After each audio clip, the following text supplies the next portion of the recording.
कैसे किलो है भाई? 70 का किलो। कुछ कम कर दो। कितना लेना है? 1 किलो। चलो 65 दे देना।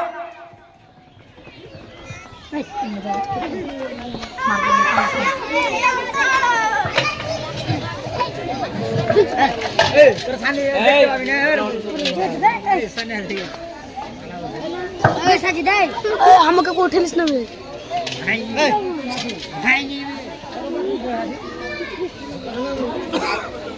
क्या किलो जो पूरा ना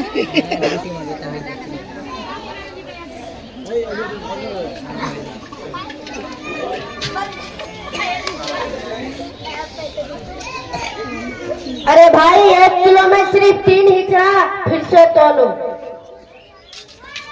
1 किलो में सिर्फ 3 हिचड़ा। मुसलमान होकर डंडी मारते हैं, कम तोलते हैं, कम देकर कितने मालदार बन जाओगे?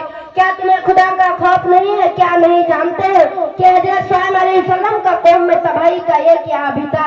क्या वह डंडी मारती थी, कम तोलती थी, जो कुरान कहते हैं।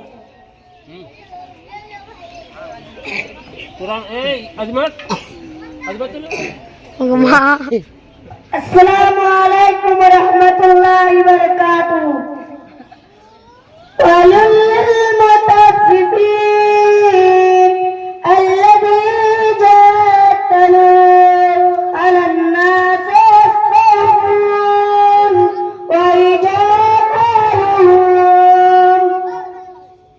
बड़ी खराबी है नाप तोल कमी करने के लिए कि जब नाप के लेते हैं तो ज्यादा लेते हैं और जब देते हैं लोगों को तो कम देते हैं। मुझसे गलती हो गई दुनिया के चक्कर में और लालच में, मुझे माफ कर दो। मैं तौबा करता हूँ, कान पकड़ता हूँ, ऐसा नहीं करूँगा।